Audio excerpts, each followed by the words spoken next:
Welcome. My name is Fred Sandoval. I'm the Executive Director for the National Latino Behavioral Health Association, NALBA for short. Thank you for joining us today on today's webinar called Poder en la Familia. NALBA is pleased to host this important event and to welcome today's presenter, Brian Serna, who I'll introduce shortly. NALBA is a nonprofit agency dedicated to the well-being of Latino individuals, families, and communities in New Mexico and across the United States. Our mission is primarily to address the disparities and barriers affecting the behavioral health of Latinos and to provide training, technical assistance, advocacy, workforce development, research, and policy efforts to help achieve behavioral health equity. NALBA hosts speakers, presenters, trainers, and other professional behavioral health experts and leaders throughout the year on our social media platform, as well as webinar presentations, just like today. We have an opportunity to learn about the role that Latino families play in the support and recovery of our loved ones who are experiencing addiction and mental health problems. Today, you'll have an opportunity to participate in Q&A with our presenter at the end of today's presentation. So please get your questions ready, your comments, and help ensure we have a lively exchange with our presenter on today's materials and the content that you'll hear in just a moment. We'd like to thank you once again for joining us, and I'm so proud to introduce our speaker, Brian Serna, and he was kind enough to send me his bio, and so I do want to read his bio to you, largely because one, it's a chance for us to hear about the work he's done over the years, and I also sent me his resume, and of course, for those of you who know Brian or have worked with him, you'll know that his work is excellent. Brian is an LPCC, a LADAC, and is the CEO founder of Serna Solutions. He's well sought after as a trainer and consultant in behavioral health issues related to evidence-based practices, cultural considerations, and ethical issues. He has a BA in psychology from New Mexico State University and an MA in counseling from the University of New Mexico. So he's both an Aggie and a Lobo. So that certainly tells you a little bit about his balance in life. Mr. Serna has trained and consulted in New Mexico, in 5 different countries, over 20 states in the United States, 16 different tribal communities. So clearly, Brian has worked extensively to be able to bring behavioral health training and expertise to our communities here and abroad. Currently, as the CEO of Serna Solutions, he's also the Director of Addictions, Abuse and Recovery Certificate at the Southwestern College in Santa Fe, New Mexico. He's also currently the president of the NAADAC New Mexico chapter here in our state and has been appointed recently to serve on the governor's council on racial justice and health subcommittee. And with all of that, Brian, I'm excited to welcome you and to thank you for joining us today. And folks, of course, are anxiously awaiting to have you begin your presentation. So we're going to hand it over to you, and I'll come in at the tail end and just make some closing remarks and to, again, once thank you. So Brian, it's all yours. Thank you so much, Fred, for that very warm introduction. It's always humbling to hear somebody read my bio, because as I get older, the bio gets longer. And so once I hit 70, the bio is going to take up the whole presentation. Just kidding.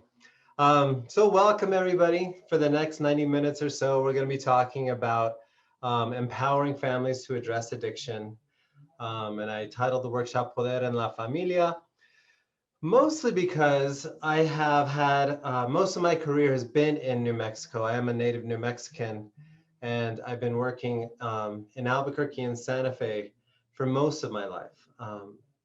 And I've seen people, the way culturally people have been dealing with addiction, at least in New Mexico. And for the most part, what I've seen over the years is families really kind of just throwing up their hands because they don't know what to do. They don't know how to help. They get accused of being enablers if they are nice to the person with the addiction. Sometimes people will tell them that they have to kick their kids out of the house, out of the family even, right, until they hit bottom, and none of that works. And so what we're going to be talking about today is a program. It's called CRAFT, and I'll get into that a little bit more, defining what that acronym means and all of that. But in general, what we're going to be talking about today is this program that is a balanced approach.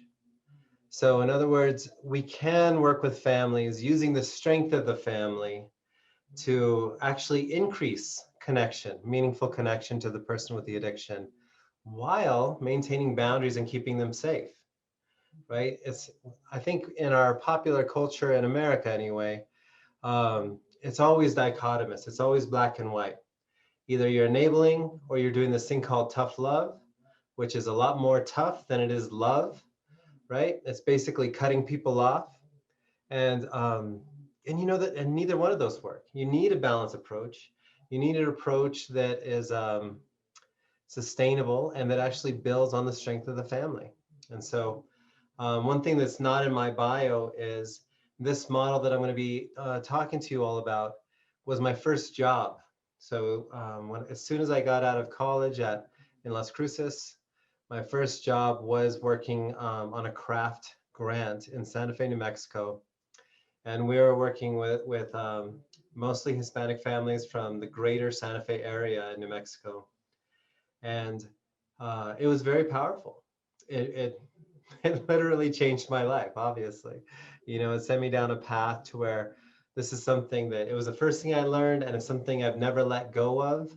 And it's something that I've really tried to grow, not just in New Mexico, but around the country and around the world. And so, so that sets the stage a little bit for what we're going to be talking about today.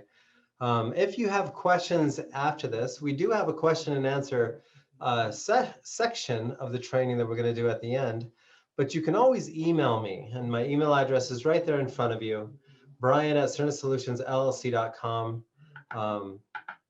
and reach out. All right, so let's talk about when addiction hits home. So what are some of the issues impacting substance abuse and addiction in Latino families specifically?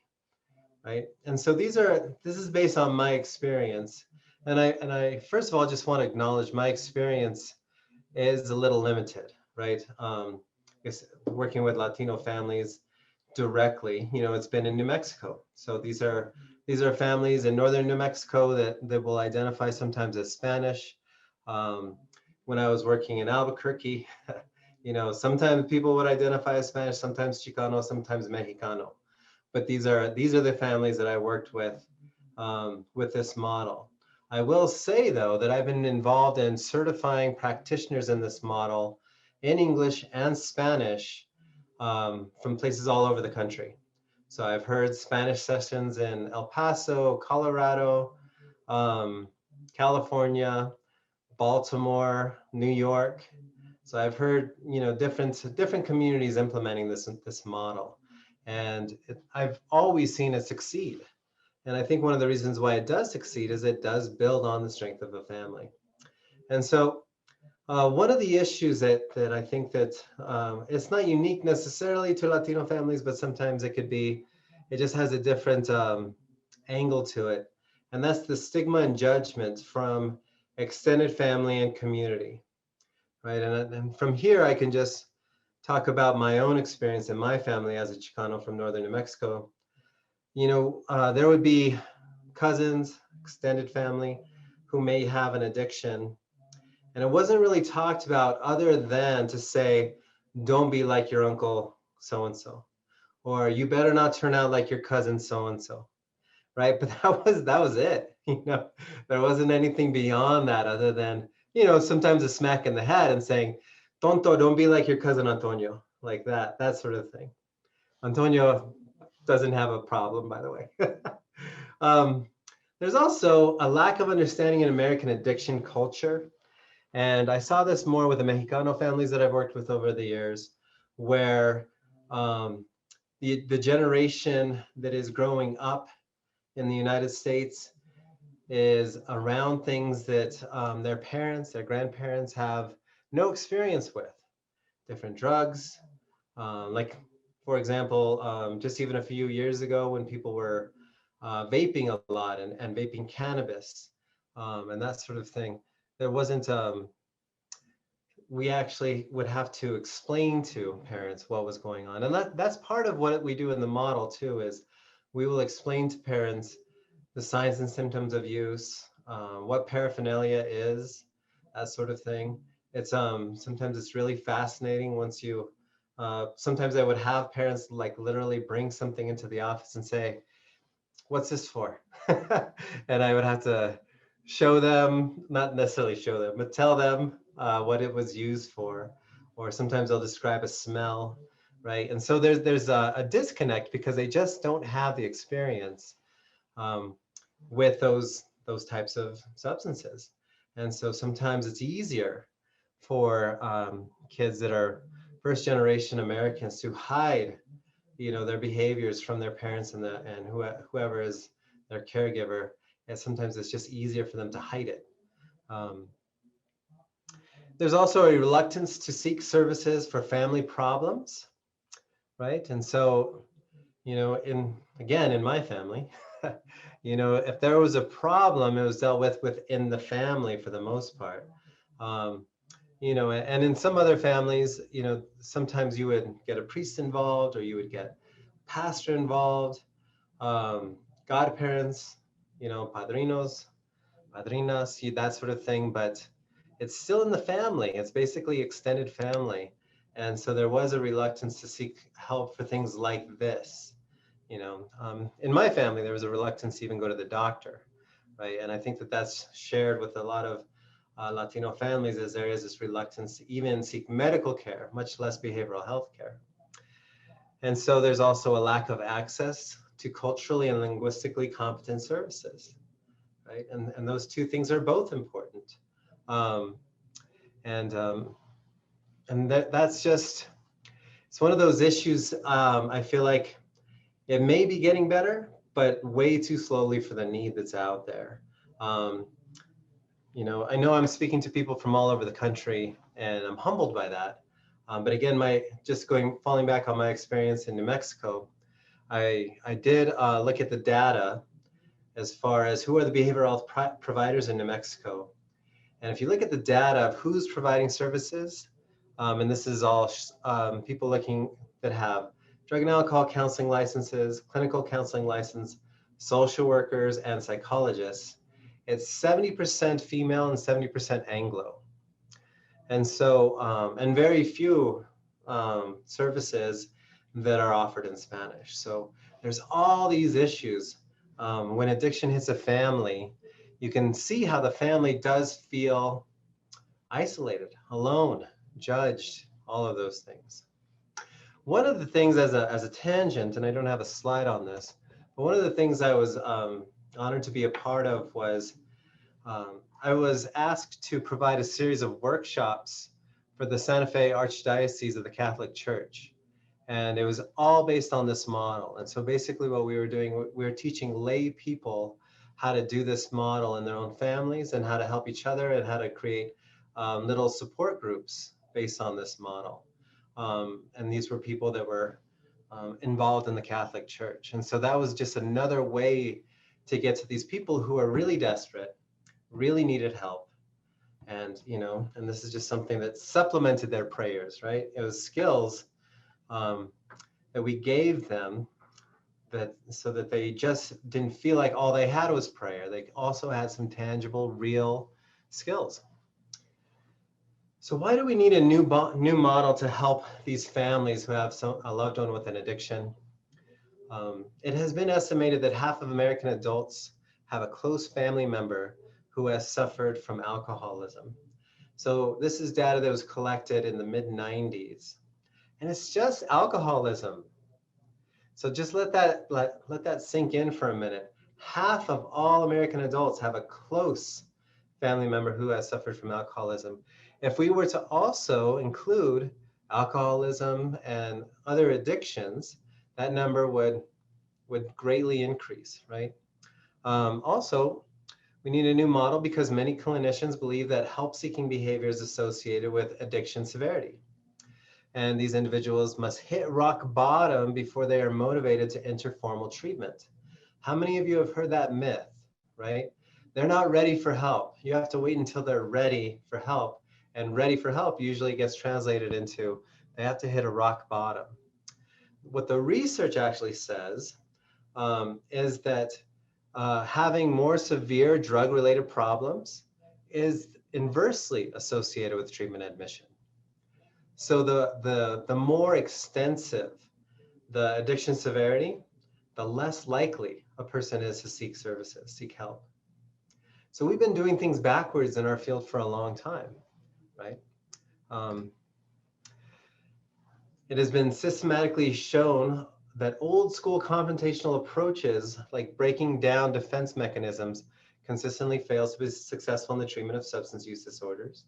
This is related to something we're going to talk about called an intervention, which I'm positive all of you are familiar with an intervention, but it's basically breaking down someone's defense mechanisms until they feel powerless enough to accept treatment.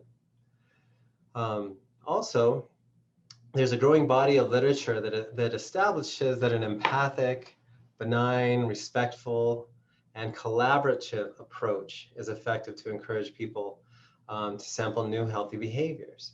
And that is what this model is all about, is teaching family members how to be empathetic, respectful, collaborative, while maintaining boundaries, while maintaining safety. And that model it works best in therapy, and it also works best to teach families how to deal with addiction. So I owe a lot of credit to this man that you see in front of you. His name is Dr. Robert MEYERS. He's one of my mentors. He is now a retired University of New Mexico professor and a Vietnam vet and a person who grew up in a family where there was alcoholism. And so this model was born from that experience of seeing his father with alcoholism and the struggles of his mother. And so, you know, he spent his whole career trying to figure out how to help people like his mom. And he figured it out. And so that he's the one that developed this model. And so one thing that's important about this model, and we will touch on specific research studies, but the efficacy of craft has been demonstrated across a wide range of substances. So sometimes people will email me and they'll say, yeah, craft sounds great, but I don't think it works for meth. It does. There's research showing that it does work for meth. Yeah, but what about heroin? It does. You know, it's actually been shown to work with any addiction that they've tried this model with. It's been proven to work. This includes gambling addiction, by the way. I've been involved in some consulting with the Canadian government to help them adapt this model for problem gamblers. And so I personally have used this model for a woman who had a son who was addicted to online gaming. So we used the craft approach to help her son better manage his online gaming behavior. So one of the things about this model being born at the University of New Mexico is that a lot of the research has been, especially the preliminary research, was all done on New Mexicans. And New Mexicans are a majority minority. New Mexico is a majority minority state. And so we have a lot of people that are Latino in New Mexico, and as well as our indigenous brothers and sisters are here too, and Anglo, of course. But those demographics really helped shape the model to where, in my experience, the craft is at its best when you use it with a population that puts a huge emphasis on the importance of family, right? And so, you know, so more collectivistic cultures where extended family see each other regularly, that's where this model is at its strongest. It works with, it works with everybody it's been tried with, including in Europe. You know, I was involved with a lot of consulting in Ireland and the UK, Scotland, and it works there too, Australia. But it's always been powerful for me to use it with people in New Mexico, with other native New Mexicans like myself. It also works with a broad set of types of relationships with respect to the substance using individual. So here it says spouse, partner, sibling, parent, grandparent, etc. I will tell you that there is almost like a prototypical person that will be involved in a program like this. And the most common person that goes into a program like this is going to be a woman over the age of 50, over the age of 55 maybe, educated, post-high school education, coming in for an adult child, right?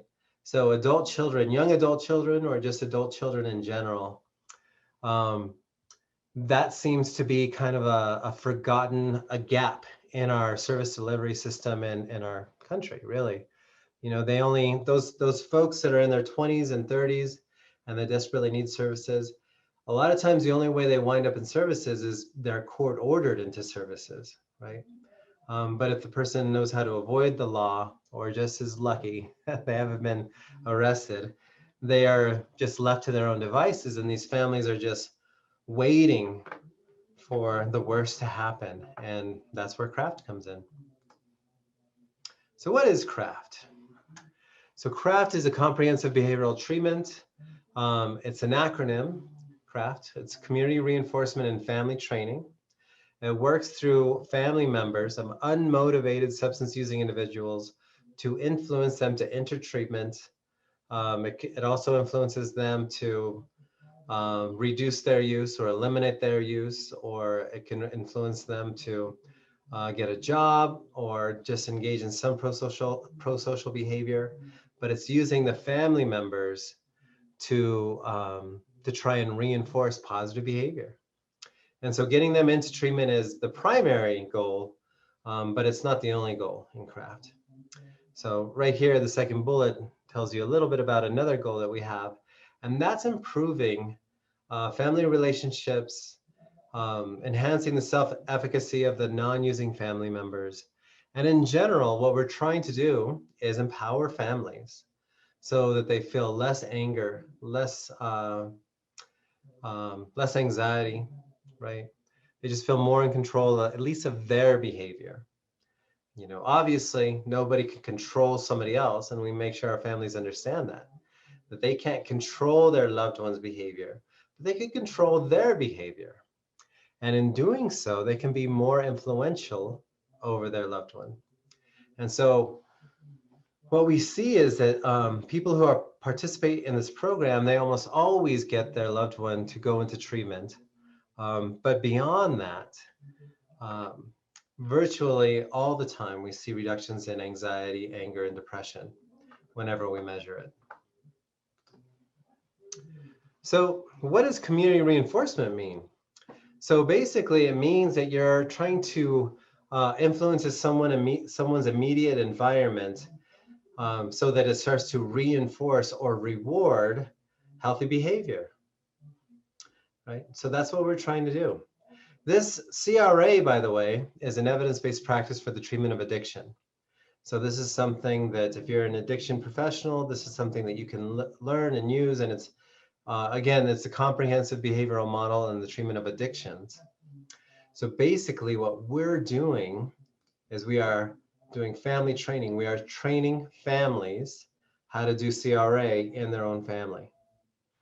So, and again, CRA is just all about trying to look critically about the behavior, analyze the behavior, and then change the environment around it so that it guides somebody towards healthy behavior, right? By just picture little breadcrumbs on a path. That's in a way, that's kind of what we're doing with these models, is we're leaving little breadcrumbs that lead them down the path towards treatment, towards recovery. If we're doing this for harm reduction, towards reduced use, right? But that's the model and the gist of the model. So how does it work? The basics are, we have to eliminate positive reinforcement for drinking and or using behavior. So in other words, in families with addiction, whether they admit it or whether they realize it, there is a lot of rewards for drinking and using, right? And so what does that look like in the real world in a practical sense? So sometimes it is like a family member just giving money to somebody who is broke because they've used all their money on substances. So that's a very easy low-hanging fruit example of positive reinforcement for drinking and or using, right? But generally bailing people out financially who have blown all their money on substances, that would be something that we would work with the family to eliminate. What we want is that the person with the struggle, with the addiction, we want them to start to feel the natural consequences of their addiction. And the more family members interfere with those natural consequences, the less reason that person has to change, right? If I'm really broke or my cell phone's about to get turned off, I could call grandma and say, oh, hey, grandma, how are you? Oh, you know what? If we get cut off, it's because they're going to turn off my phone because I ran out of money to pay the bill. And they say, oh, Hito, don't worry. You know, just stop by and I'll give you some money so you can pay your cell phone bill. Sweet grandma, right? However, that is an example of positive reinforcement for drinking and or using. So we always have to realize, though, that these families are not doing this on purpose, right? They're not plotting against someone. They're just trying to be helpful, right? And I'll tell you this is something that really blows people's minds sometimes, is they think that positive reinforcement always means, or reinforcement in general, means that you're being nice to the person. But what happens is sometimes people are negatively reinforcing drinking or using. And I don't know how many of you remember what negative reinforcement means from grad school or from college. But basically, negative reinforcement is the removal of a noxious stimulus to achieve the desired behavior. Okay, what does that mean in real world? To give you an example of that, I was working with a woman who, she was raising her two grandsons. Her two grandsons were in their early 20s at this point. And she had a ranch out of town. And she would work those boys like no tomorrow, right? She didn't pay them, you know, but she gave them a roof and she fed them and all of that. But whenever they were there at the ranch, this lady was mean, just mean, mean, mean. She was always pissed. She was always angry, you know? And so what would happen is these teenagers, well, they weren't teenagers at the time, they were in their early 20s. They would work, work, work, and then they would just disappear. They would get a ride into town, and then they would just be binge drinking and binge using for days until grandma finally tracked him down and, you know, made him get in the back of the truck, and she would yell at them, scream at them, hit them. You know, I can't believe you did that. What's wrong with you?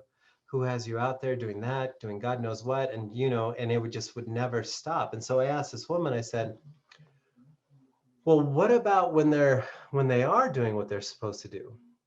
What about when they're acting responsible? Or what if they don't sneak off for the weekend? Then how do you treat them? And she looked at me like I was speaking a different language.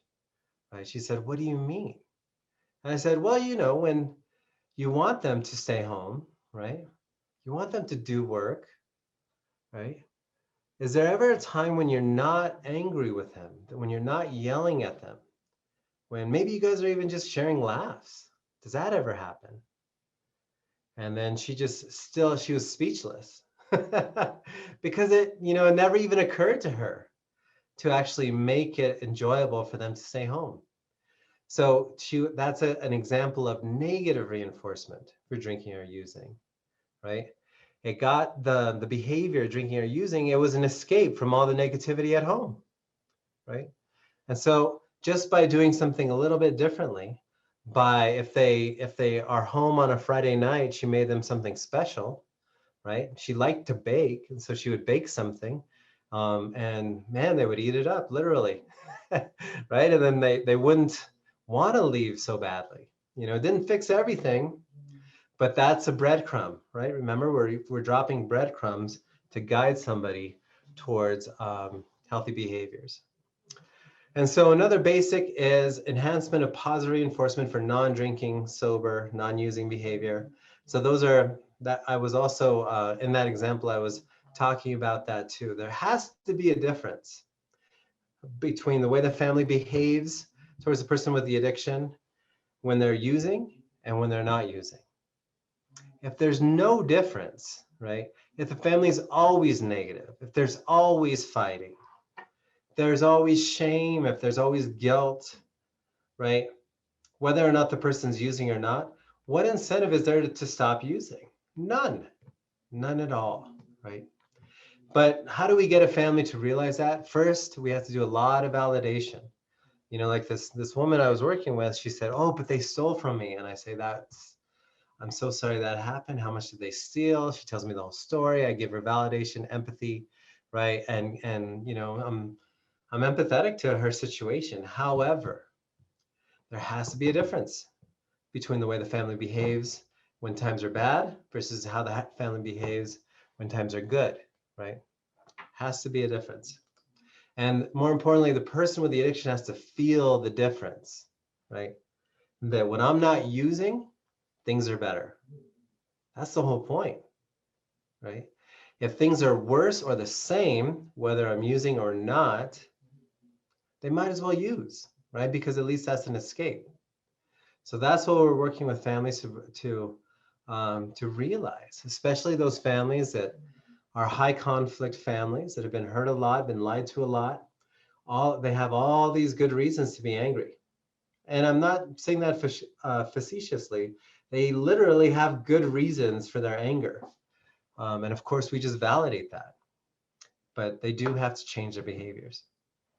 So these are the 3 goals: reduce the loved one's harmful substance use, engage that person into treatment, and improve the functioning of the family no matter what happens to the loved one.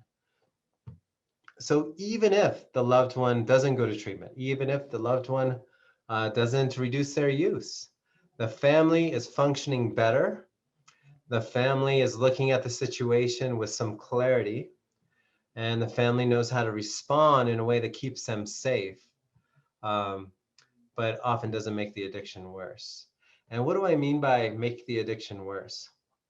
So if we think about it, addiction and the addictive process, addiction really is just kind of a narrowing down of your focus, right? So when you are just experimenting with use, right, and then you decide you like it, your social circle just constricted to, now I only hang out with the people who do the drugs I like to do, right? But if you continue that relationship, then you get smaller. Now I only hang out with the people who like to do it as often or as much as I do. And then it gets to the thing of, it's just me and the drug, me and the alcohol. That's the narrowing of focus of addiction. Family is not even seen when it gets that narrow a lot of the times. And so what we want to do is expand that focus, right? To where they actually do care about what their family thinks. They realize how they've hurt their family. They have contact with their family. You know, and so what happens in families where they can make the addiction worse, these often are families who just isolate the individual, right? And if addiction is a narrowing process, isolating that individual only makes it worse. And just a real quick real world example, I was working with a family. This was their first meeting with me, and they were really worried about their daughter, right? So their daughter was in high school. She had a lot of promise. She was an athlete. She played both volleyball and basketball. She had been on varsity team since she was a freshman. That was a huge deal in her life. They won a volleyball tournament, and she went out with a group of friends she doesn't always hang out with, but she went out with that group of friends after the tournament, and they got drunk, okay? The family's response to that situation was, well, playing sports is a privilege. You just lost that privilege. So they pulled her from the volleyball team and the basketball team. That is a recipe for disaster, right? The volleyball team, the basketball team, those are the things that might get her out of this situation. When families do that, you know, and they say, well, you lost that privilege, you can't play basketball, you can't play whatever, right?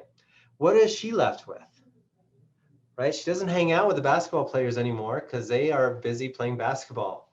She doesn't hang out with the volleyball players anymore. She hangs out with the girls who party, who got her in trouble in the first place, because they're the only ones left, right? And so this is a common response in families. And I'll say, you know, in Latino families especially, you know, that because, you know, in some families, they look at this in a, I don't know how to describe it other than to say in a very old school kind of way, where, you know, anything good in your life is a privilege and I can take it away from you, right? Including the things that will actually help the person. So that's how families sometimes can be part of the problem. It doesn't mean it's a family's fault if someone gets a substance use disorder. It just means they're not helping. And in fact, they might actually be creating an environment that nurtures addiction rather than an environment that nurtures health, wellness, sobriety, all of those things. So why do we focus on the family? So if we look at research, we know that substance users often report that family pressure prompted them to seek treatment. Also, families are more influential than they think, right? Especially families who have extensive contact. And this is where the strength of the Latino family really is an asset.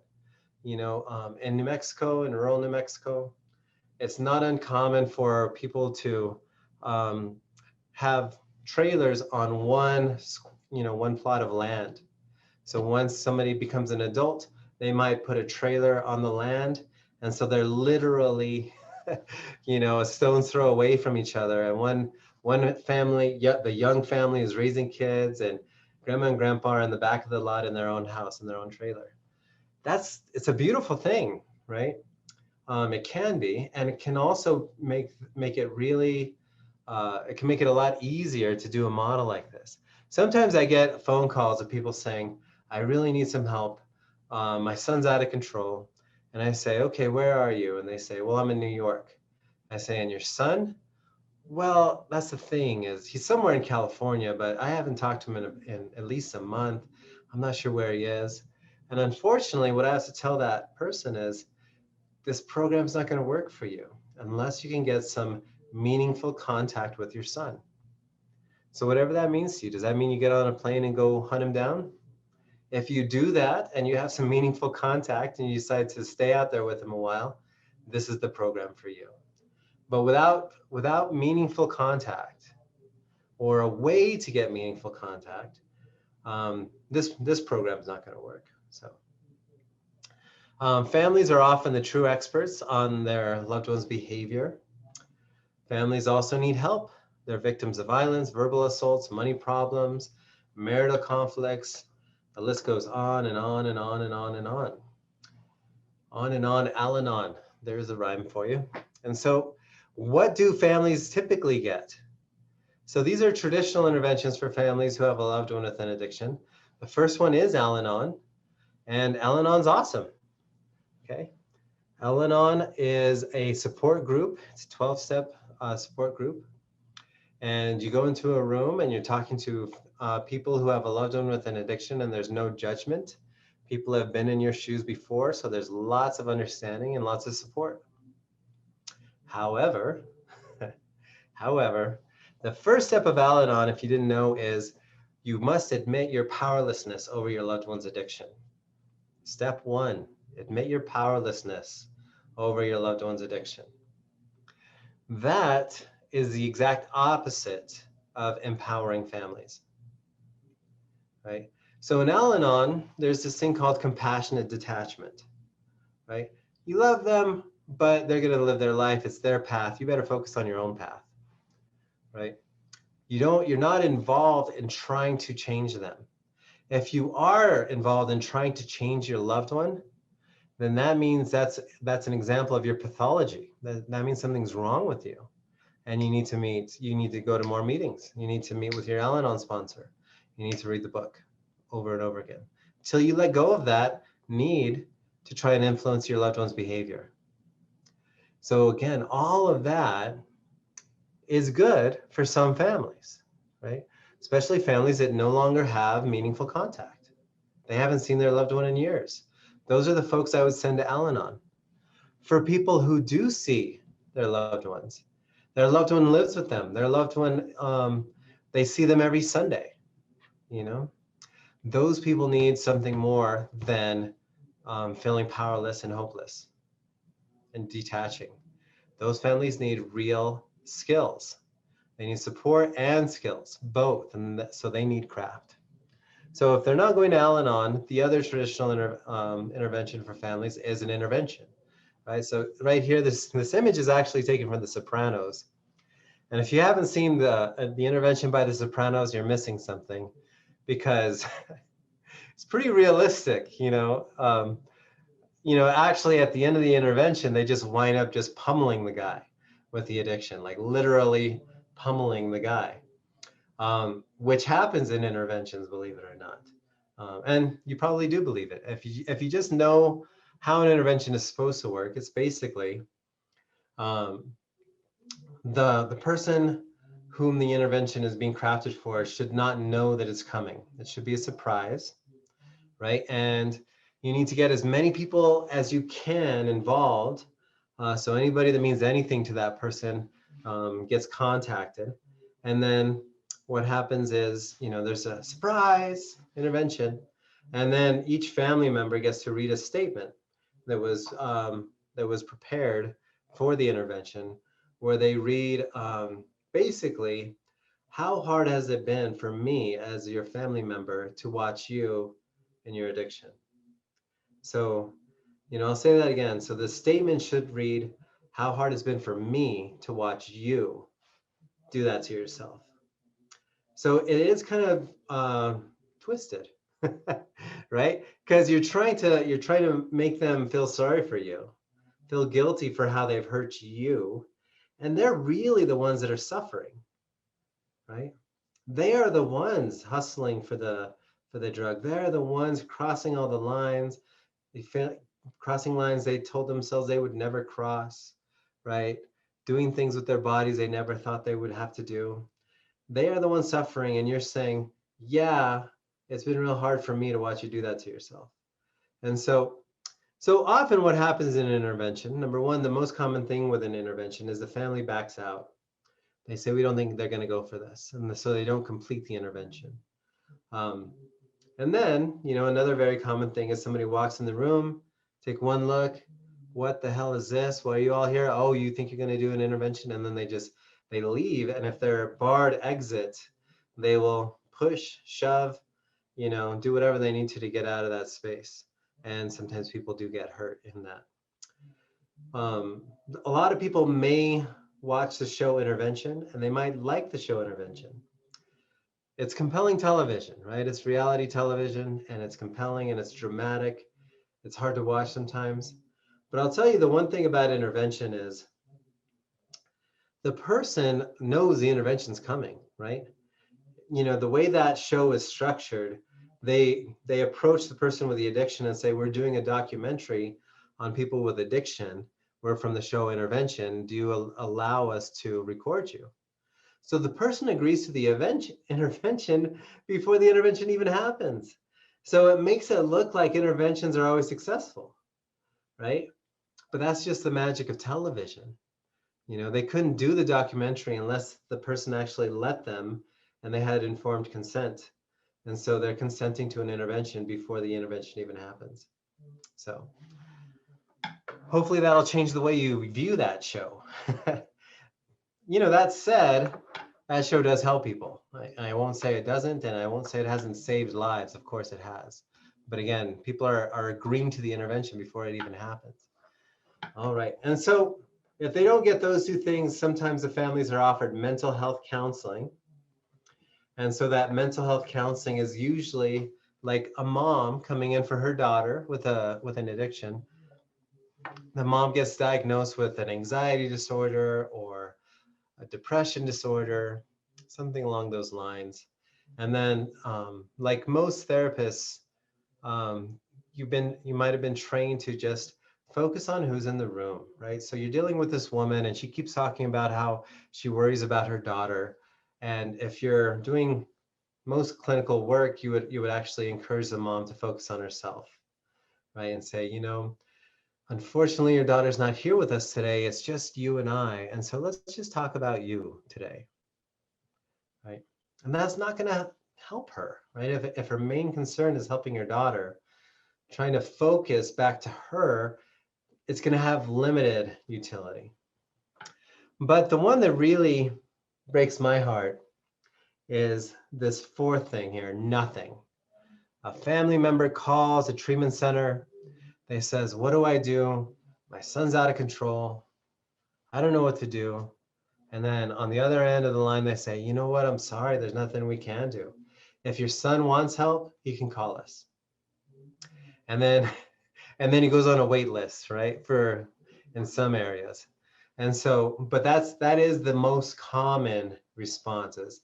You know, especially if the person's elderly and they call and they say, you know, my hito, he's been drinking and I think he's real sick and he needs help.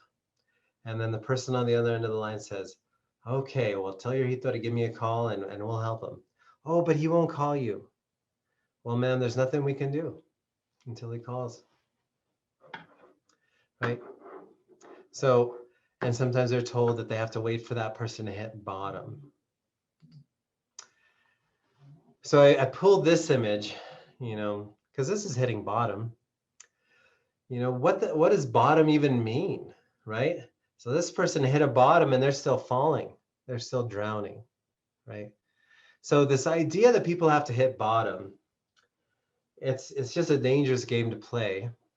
And the reality is, people don't know bottom until they're on the other side of it, right? So with people in recovery, and I am a person in recovery, I should have hit bottom in different places. But when I look back on my life, I was like, oh yeah, that was my bottom, right? But I could only tell you what the bottom is on the other side, right? You know, there's some great interviews about people in recovery where they talk about that should have been my bottom, but I still used for 2 years after that, right? So it should have been my bottom when I lost my kids. It should have been my bottom when my wife left. It should have been my bottom when I overdosed the first time. Should have been my bottom when I was homeless, right? And so for some of these people, what bottom do you think they're going to hit to where you think that they're going to stop, right? There's no reason why we should ever be waiting for anybody to hit anything. We need to help people now. Families need the help now, not waiting for their loved one to hit something that might kill them, right? So that's my soapbox there. So I'm going to tell you about this study. This was the first CRAFT study. It was done at CASA. So that's Center for Alcoholism and Substance Abuse and Addictions. It's a division of the University of New Mexico. It's the place where motivational interviewing was born. It's a place where CRAFT was born. Some other things too that I can't remember.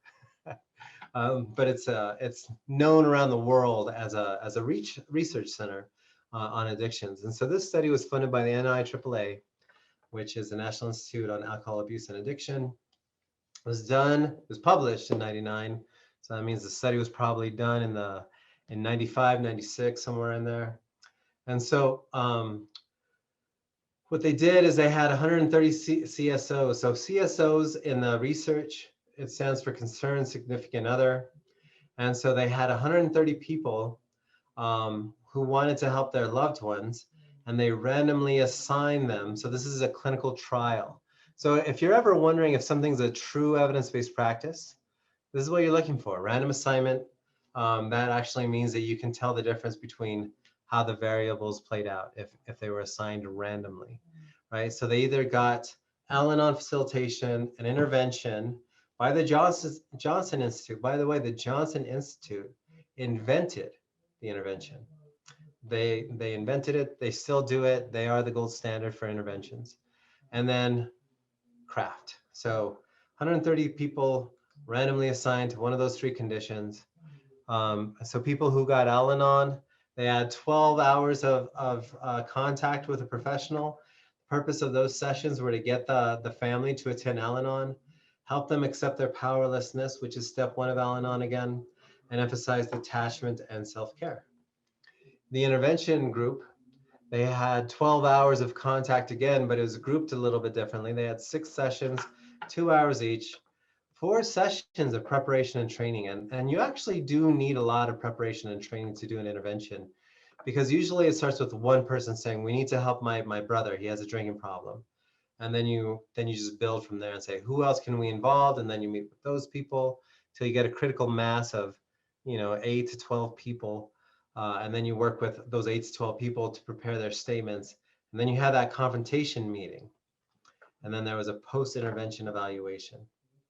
And Dr. Leekman actually was a faculty person from the Johnson Institute. This is a cartoon that was given to us, craft trainers, by Dr. Miller, one of the founders of motivational interviewing. And it just says, it's something new called an intervention. So he thought that perfectly captured what an intervention is. And then in the craft condition, you had these goals: empower the CSO to influence change, train the CSO in behavior change skills, like how to use reinforcement, both positive and negative reinforcement, how to allow natural consequences. Those are the things that we train the family members to do. And we help them improve their quality of life, and we prepare them to have some conversations guiding that person into treatment. But it's never a surprise conversation. Most of the time when we're working with families, it's a conversation that takes part 1, part 2, part 3, part 4, and it's a conversation they'll have a few times, but it's never confrontational. It's never an ultimatum. It's just a conversation of concern, of worry, of hope, all of those things. And that's what ultimately gets that person into services. This is how they recruited people, and so it's basically, it says, if someone you love is in trouble with alcohol, call this number, right? It's free, it's confidential, blah, blah, blah. And that's how they got people. And so one of the interesting things about this study is they asked people, have you tried Al-Anon before? So 58% of the people who responded to this ad already tried Al-Anon. What does that tell you? It tells you that they didn't get what they needed out of Al-Anon, that the powerlessness wasn't working for them. They wanted to be empowered. That's why they called the number, right? So 58% of them had prior Al-Anon. In this study, 39% were Hispanic, 91% female, with an average years of education as 14, and the average age was 47. This is the important slide. If you look at how many people went into treatment percentage-wise, first you see the yellow box, which is Al-Anon. We shouldn't be surprised by that. That's not Al-Anon's goal, to get the person into treatment. If the person went into treatment, it's just great, but it was never anybody's goal to get the loved one into treatment. The intervention, however, that is the whole reason for an intervention. That's the only goal of an intervention. It's not to help the family, really. It's to get the loved one into treatment. And so what they didn't even get to 30% of people going into treatment with the intervention. And they had the highest dropout rate out of any group. And then craft, it was getting about 65, a little over 65% of people who did not want treatment went into treatment by using craft. And what we also saw in those families and those CSOs was depression just kept on decreasing no matter what interval they were measuring it. Even a year later, it still had this downward trend of depression. So the CSOs felt better. So the conclusion was that problem drinkers who are unmotivated can be motivated to go into treatment using a non-confrontational approach. And they also found out for the first time that parents of adult children are particularly effective. And they're often an overlooked resource for engaging problem drinkers, because most treatment centers see adult children as adults, right? And so, if you have a parent calling in for an adult child, most behavioral health professionals are trained to think of that as enmeshment, as enabling. Right? I need to make an appointment for Maito because he got, a DWI. So he needs to go and talk to somebody, they said. And as soon as people hear that, they will often think like, well, why are you calling for your son? He's an adult, right? He needs to do this himself. And then sometimes they won't even make the appointment. Right? From a craft model, we would say, okay, and how about you? Why don't you come in and talk to us about all the stress you're under from dealing with your son's drinking? Ooh, me? Yeah, you. We want to support you. This can be a hard time for you, when your son gets into trouble like this, or maybe this isn't even the first time they've been in trouble. Oh no, it's not. He's always in trouble. And I say, good. Why don't you come in and talk to us on Friday? And it's free and it's confidential. Come in and talk to us. That's craft. So yeah, so it works for alcohol. They said, well, what about drugs? So this is another study. This one focuses on drugs. It's funded by NAADAC. And so back in the 90s, what were the drugs of choice? Cocaine, marijuana, stimulants, opiates, sedatives, tranquilizers. If we were to do this today in New Mexico, it would probably be stimulants, opiates, and then it goes down from there. Everything else is tied for third. But those are the biggest things. And it's not just New Mexico, right? I think, we still live in the opioid epidemic, and the methamphetamine epidemic, I don't think ever really went away. Even, it's just it got eclipsed by the opioid epidemic, but methamphetamine is still all the rage across the country. So in this study, we had 48% Hispanic. So they were the largest group in this study. Same thing, mostly female, in their 40s, right? Most of them were parents of adult children. And in this study, they got 74% of the people in. So another study, this is a study where they were looking at aftercare versus family therapy coupled with AL-ANON. And they were just wondering which one worked the best, right? And so in this one, again, it was mostly Hispanics, mostly parents of adult children. There were a lot of spouses, by the way, and other is significant, right? So it says sister, grandfather, for example. I've worked with kids coming in, adult children coming in for their parents. Usually it's a parent coming in for the adult child, but I've definitely had plenty of adult children coming in for their parents who are in their 40s, 50s, 60s, and they desperately want to help. And they're young professionals and they just don't know how to help.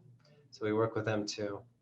And so they got 59% engagement in just craft, 77 when you do craft plus aftercare. Aftercare is just people doing craft, but without a professional in the room.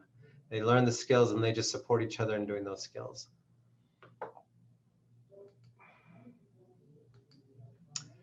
All right, so just touching on a few more. So this one from Kirby is looking at, so it was basically just studying the intervention with people that were primarily using cocaine and heroin. And basically it was the same result.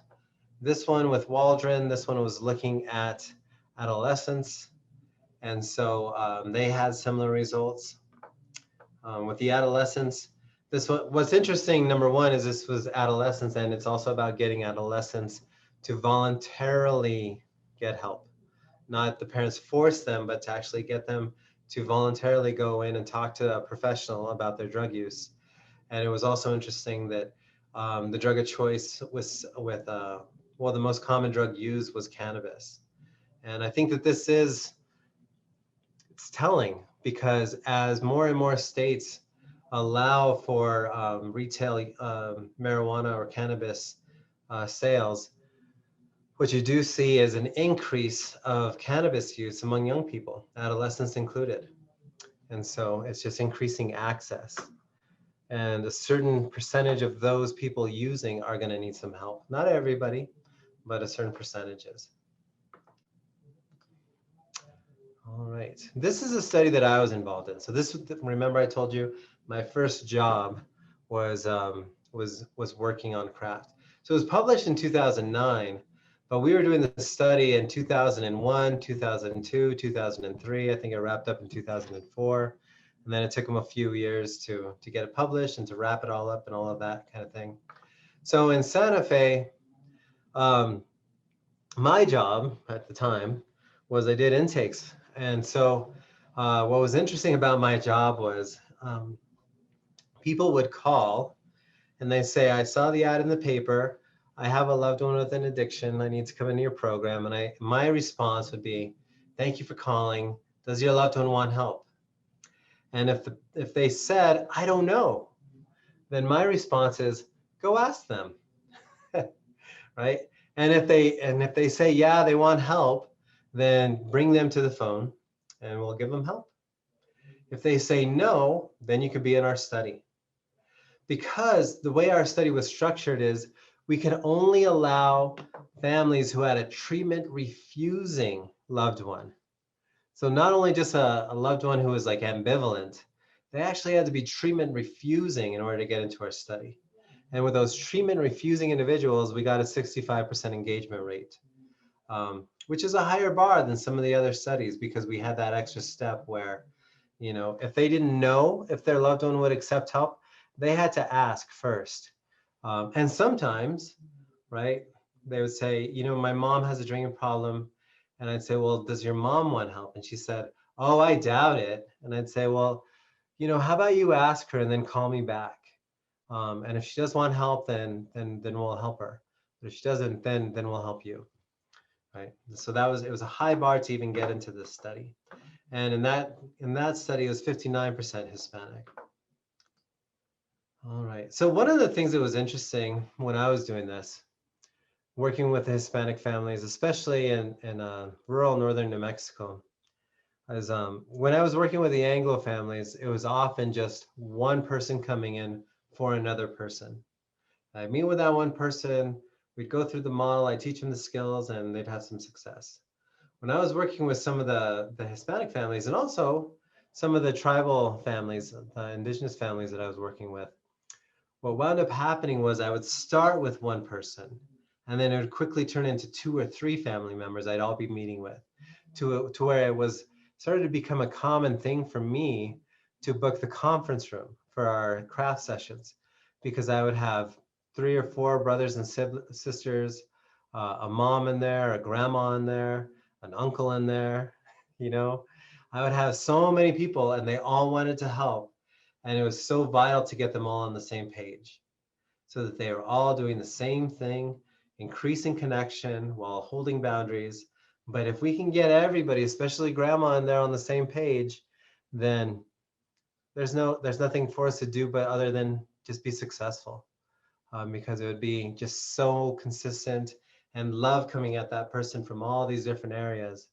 And you know, I will say, I was talking to Dr. MEYERS, the founder of the model, and we were just chatting, and he asked me, he said, do you usually get 70%? You know, you've been doing this since 2001.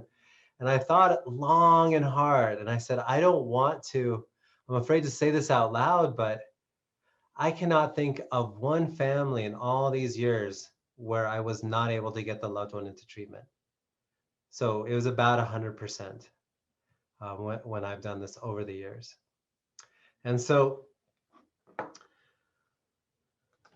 you know, it feels strange saying that out loud because it feels like I'm bragging, but it's not me necessarily, it's the model. And it is me understanding how to use the model that he created in a way that is the most meaningful culturally, to where it just builds on the strengths of the culture to get everybody involved. So these are new adaptations for craft. Let's see. This is the last study I'll talk about. And it's basically what they did was they gave people a book. They didn't even give them craft training. They just gave them the craft book. The book is called Get Your Loved One Sober, Alternatives to Nagging, Pleading, and Threatening. and they wanted to see if it worked. And by the way, so this slide shows you that book, Get Your Loved One Sober. This is what it looks like in Spanish. And so it's very easily available in English and in Spanish. And you can get it through Amazon, and I want to say it's between 10 and 15 bucks. So if you do nothing else, if you just give people the books, whether you give it to them in English or in Spanish, you're going to be doing a lot of good for these families. And so what they found in that study was 40%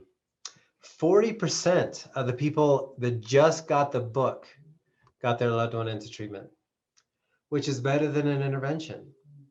An intervention is less than 30%, right? So 40% just with the book got their loved one into treatment. So good, we are just in time for this, I think. So I'm going to stop talking for a little bit, and we are going to watch a video. The video that we're going to watch, it was produced by HBO. HBO did a series on addiction not too long ago. And so we'll get to see what this looks like with a family. This family happens to be from the Northeast somewhere, I think Maine or New Hampshire or something. But you get a sense of what it looks like to use this model with families.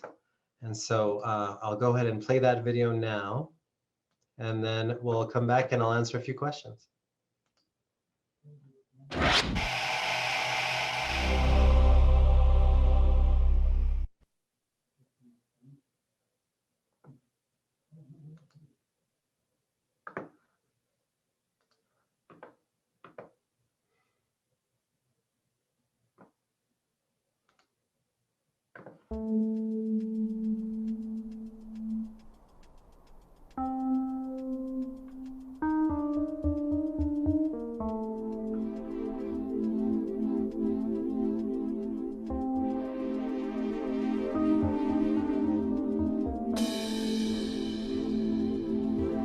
I was surprised to hear all the drugs he did.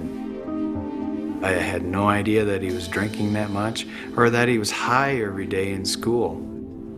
I'd get up some mornings and I'd be like, man, today's gonna suck. If I had some prescription pills left over from the weekend, I'd pop a couple of those.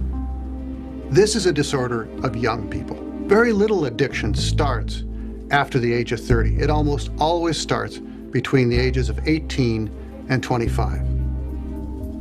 How can we comprehend the concept of a person that wants to stop doing something and they cannot, despite catastrophic consequences? We're not speaking of little consequences. These are catastrophic. And yet they cannot control their behavior. I mean, there have been so many things that I haven't accomplished because of the problem, I think. My drinking's killing me, and I desperately need help. The right medication with the right therapy really can give an individual a leg up in recovery. There are more treatments available, there's better understanding, there's more acceptance that this is a medical condition with real medical solutions than there ever has been. This whole addiction ruling your mind and thoughts, even though I lived through it, I still don't understand it.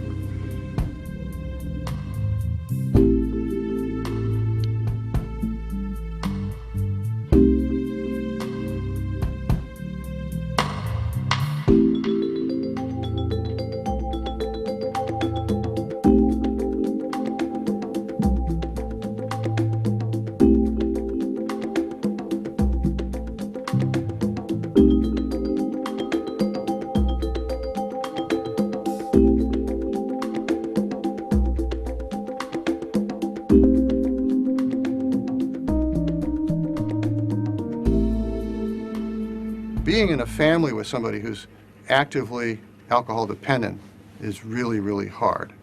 And it takes almost a saint, in a way, to sort of maintain a loving, supportive engagement with somebody who may be doing things that really hurt you. They may be spending a lot of money, they may be acting irresponsibly, they may be saying hurtful things. The anger that has been built up in a family when there is one of the individuals that's addicted leads to a confrontation. Either you do that or you're out. And again, in some instances that works, but in others it alienates, because what happens is the person leaves the house. It turns out that berating, blaming, shaming, expressing anger is not particularly effective, and it may even be counterproductive in helping the person who needs it to get treatment.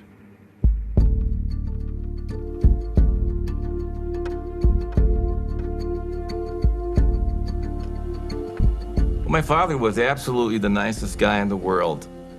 Everybody loved my father. He was a really great guy, but he drank, and he had a horrible alcohol problem.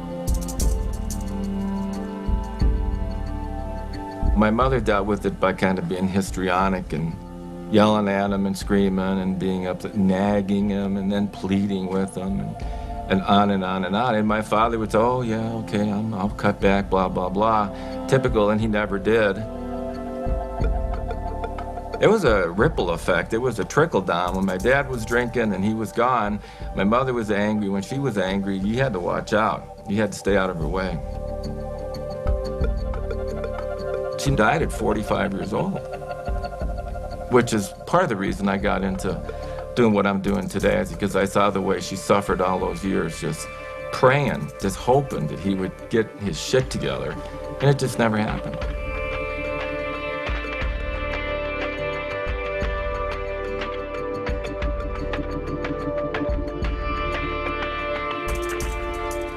The craft approach is a system to try to help family members learn how to change the way they've been interacting with a drug user or someone who's drinking too much, to get that person to eventually to enter treatment.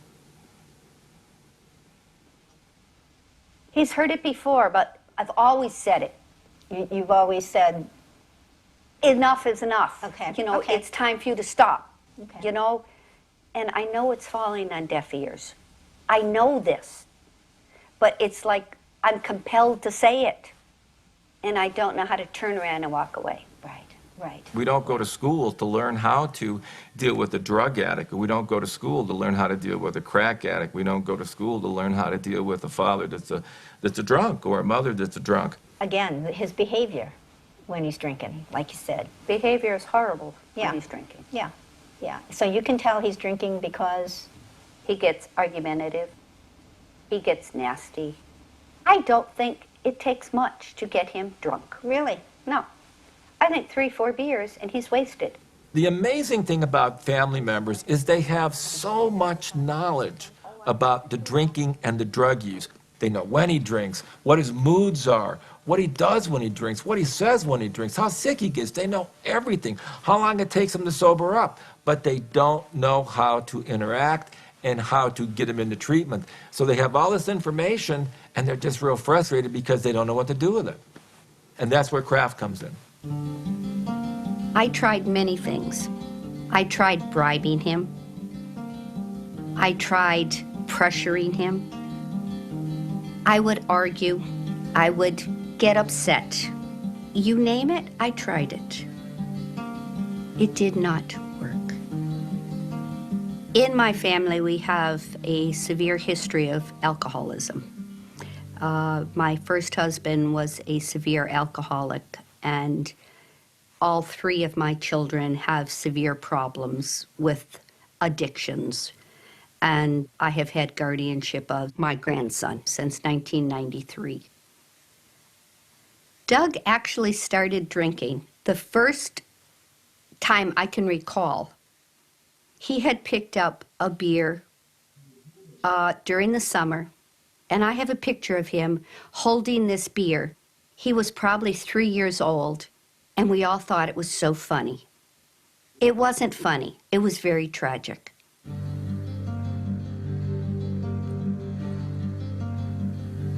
Doug would get upset, and his level of depression for a while got worse. He would go out with his friends, he would come back drinking, and he had been driving. down the road if he keeps drinking? What do you think might be the negative consequences? He's going to kill himself or he's going to kill someone else. Really? Oh, yes. His grandfather died at 52. His cousin was 21. Michael was 18. Marky was 17. We've had tremendous numbers. But it's always but Nan, it's not going to happen to me. A lot of women who come into the craft program score very, very high on depression scales and anxiety scales. It's not easy because you are so worried about him. Whether or not we get a drinker into treatment, that's a great thing, but the family member that comes in, they feel better. We've empowered people to take control of their life. Sounds like he loves and respects you a lot. Not enough to stop drinking. But that's what we're working on. That's what we're working on. That's what I need to help with. Motivate him. Right. The best way to help somebody change a behavior pattern is to have them role play and practice with the therapist. I mean, spend a lot of time role playing and switching roles. Let me stop you for a second here. You're going to be Doug. You're going to act this out. You're going to act it out and you're going to say the words, all right? Slamming doors. Okay, slams doors. Okay. You're drunk. I can smell alcohol in your breath. I haven't been drinking. Come on. I know Leave better me than alone. that. I'll leave you alone when you stop drinking. I haven't been drinking. You know what?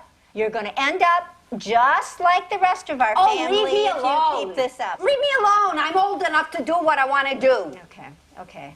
And he storms away, right? Yep. Is that kind of how it went? Okay, okay. Let's do it a different way. If we could teach them to like halt and move on, it's sort of like teaching anger management to a lot of the people. You got to stop it and change that behavior. You do the exact same thing. Hi, Doug. Did you have a nice evening? No.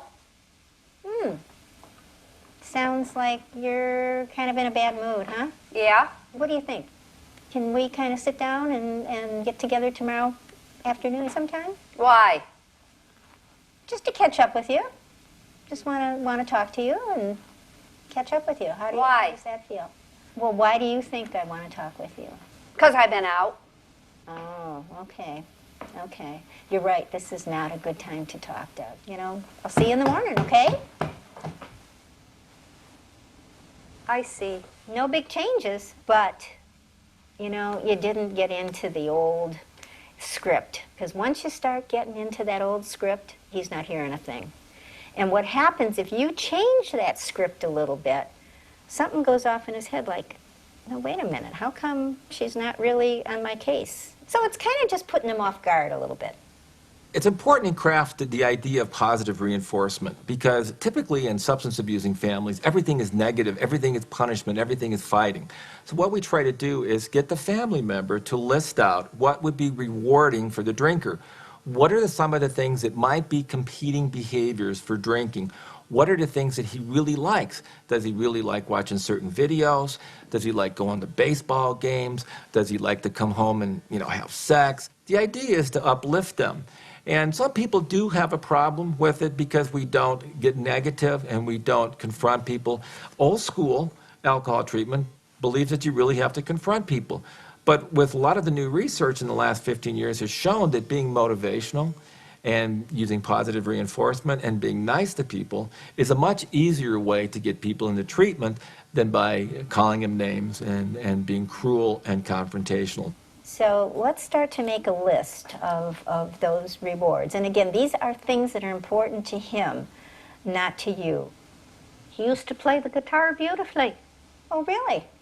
He's got a guitar? He's got a beautiful guitar. Okay. He needs strings for it. Okay. That he hasn't bothered getting. Okay. I could get him a new set of strings for the guitar. Very talented. Mm-hmm. And he's kind of always wanted to play the drums. Oh, yeah? What do you think about that one? That's a reward, maybe down the road. It occurs to me that with his level of stress and anxiety and the negative talk that's going on in his head, that playing the drums, that may be lets out a lot of frustrations. Right, and it may be enough that he doesn't have to go out and have to drink that night. That is something to look into. Yeah. I learned within myself to let natural consequences take over. Where at one time I would have made excuses for him when the boss called, I no longer do that. When you tell somebody to, the family member, to not pick somebody up if they pass out at the foot of the stairs and put them to bed, they go, well, you mean just let him lay there on the stairs? And I go, let him lay there. And so when he wakes up, he sees he's not in his bed, he's still in all his clothes, and he's passed out, and the kids are going, look, there's Daddy, he's laying on the floor. We want him to experience that kind of humiliation. We want to experience those kind of natural consequences. When the telephone would ring and I would not lie for him, he was quite taken back. I would say, Douglas is inebriated. Nana, I don't believe you said that. When he realized that I was not going to fall for his behavior and I wasn't going to make excuses for him anymore, he did start changing.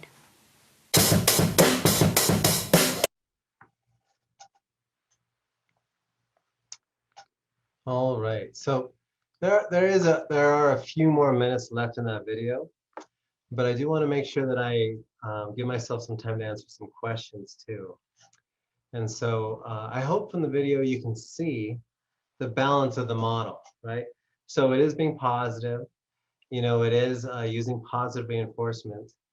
At the same time, she doesn't fall for his behavior anymore, is what she says. You know, she doesn't make excuses for him. You know, she learns how to communicate better with him. You know, a lot of times what we're doing is we're teaching family members the futility of trying to have a heart-to-heart with somebody when they're under the influence. You know, because that's when the family wants to do it. They want to have this big, you know, heart-to-heart when the other person's drunk, and that's the least impactful time to have a heart-to-heart. And so you know, there's just a lot of things that we teach these families. And so just to wrap up the slides, it is a win-win approach. It's a win for the families. They improve their functioning, their happiness, all of that. And you get a loved one into treatment.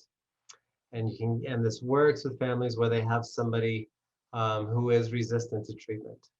And so who's doing craft currently? There are a few places around the country.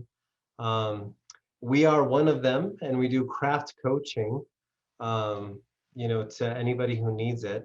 But we also teach others how to do that, right? So this is the website. It's SernaSolutionsLLC.com. Click on Family Empowerment Program for more information. But if you do want to get trained in this model, we are sponsoring a free training coming up July 27th and 28th. It's online. You can attend from wherever you are. And it's learning how to use this model. It's a full 2-day training in the model. What you're getting now is just an overview of how to work with families who have a loved one with an addiction. All right, so let's answer some questions. So Valerie asks, how are you incorporating skills of peers who have experienced evidence-based programming? So that's a really good question, Valerie. It depends on what state you're in. In my state, we actually have certified peer support workers. We also have certified family peer support workers. So we are currently actually looking for a certified family peer support worker to work with this project. You know, and the family part of it just means that they have family members who have mental health or substance use issues. And so Lourdes asks, do you do these presentations in Spanish? Our NAMI familias would greatly benefit from this information. So my Spanish, unfortunately, is not at that level, but I have staff members. So we provide this model, family empowerment, in English and Spanish. So I have 3 people on staff that could do that presentation for you. And so just reach out to me and I will work that out and they can talk to your families in NAMI. And then you're welcome, Lourdes. And so you're also asking, have you thought about using the same method for someone to accept help for their mental health condition? And yes, we have, and I have done that. Like I said, I've used it for other addictions, including online gaming addiction, but it's a similar process. If a family is trying to help, like let's say they have a loved one with depression, right? You're still actually going to use the reinforcement, both positive and negative reinforcement, to get that person to activate, to take their medication, to do whatever they need to use this in their family. So yeah, there's a lot of crossover of using this model for mental health, people who struggle with mental health issues. Kathleen says, what is the best way to find a therapist who is using craft? So the best way is to go to the website of the creator, Robert J. Meyers. So that's robertjmyersphd.com. And on the left-hand side of the website, you'll see something called Certified Craft Therapists. And you can see who's certified in each state. And, to get certified, that's another process, by the way, in case anybody's wondering what that is. You do the model, and then you actually do an audio recording of you doing some of the core procedures. And then you send that off to somebody who listens to it and gives you feedback. And then once you pass the core procedures, then you're certified, and you're certified for life. And so if you go to the robertjmyersphd.com, you can see who's certified. And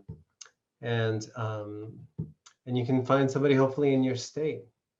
And if you don't, then hopefully you can find somebody who does it, the craft coaching model across state lines. They can still be helpful. Or you can actually have us come to your state and do a training, which is, Fred at the beginning said I was trained in 22 states. I'd say at least half of that training has been for craft. Maybe the other half has been for cultural issues or MI, but I've definitely trained a lot of people in a lot of states how to use the model. Ramona says, do you get involved with school districts as part of staff training? And I have, but only locally in Albuquerque have I done that, where we teach, the providers in that school district about the model, because, obviously it's an issue where if there's a child with a behavioral problem, chances are they're attached to a family with a whole lot of behavioral problems, right? And addiction maybe being the most common. So it definitely could be useful in those situations.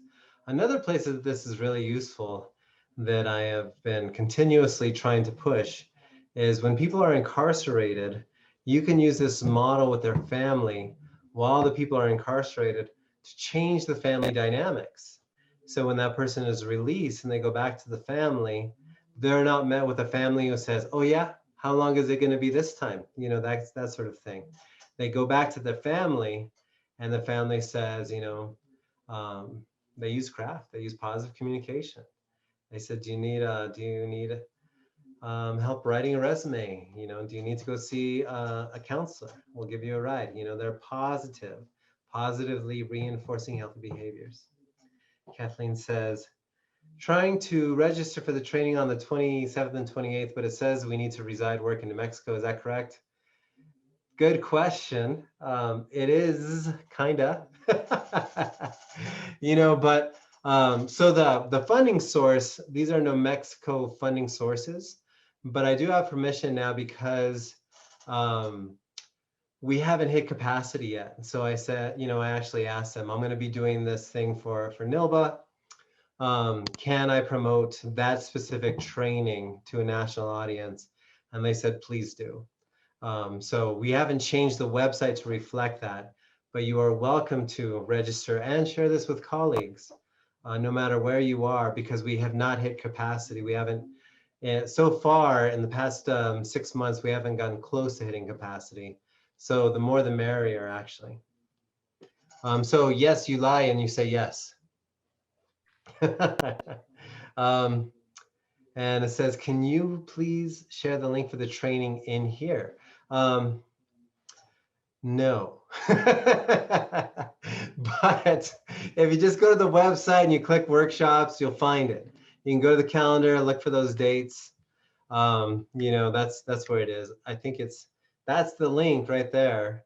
You know, and so, you know, if you and your staff actually do want more in-depth training, you can always have me come out there wherever you are.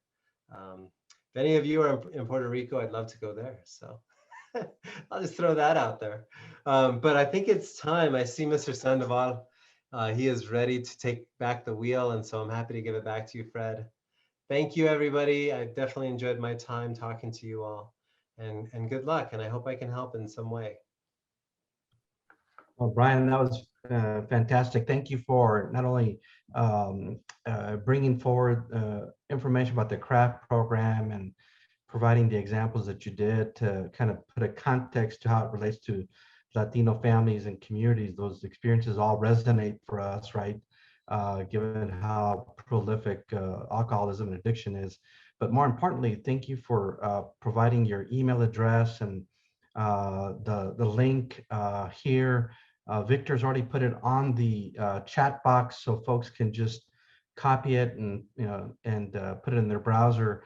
But more importantly, thanks, Brian, for taking this quality time to do this presentation. And as you said, you know, you're available to help folks to be able to continue to build their body of knowledge and to help the families that we're particularly most interested and concerned about. So with that, I want to say a big thanks to you, Senor. Thank you so much. And thanks all those of you who registered and participated today. It's great to be able to see that this was of interest, and we want to make sure that if you're interested in future trainings, please go to our website at NALBA, which is www.nalba.org, and you can join our Juntos network. It's for free, and then you can participate in the trainings we do year-round for those people who are part of our network.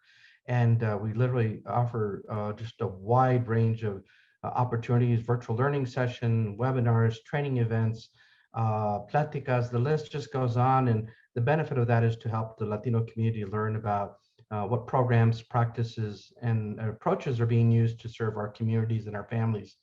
And we also want to extend an opportunity for you to attend our national conference, which will be done virtually on September. There's a link on the site here, and we'd like to invite you to that. It's very reasonably priced. We also have scholarships for individuals. So just really make it a point to be part of the network, and it helps you to continue to strengthen your efforts and the work that you're doing in your communities. And I'd like to say thank you all for engaging with Brian in both the chat, with the questions, listening to the material. And with that, Brian, I'd like to again say thank you, sir. We look forward to continue to work with you and the work that you've been doing for years, and to make this available for folks who definitely have an appetite for learning how to serve Latinos even more effectively. So with that, Brian, thank you, Senor. I'd like to thank everyone who was here today. And with that, we're going to conclude today's webinar. Thank you so much. Thank you, everyone. Bye-bye. Thank you, Fred.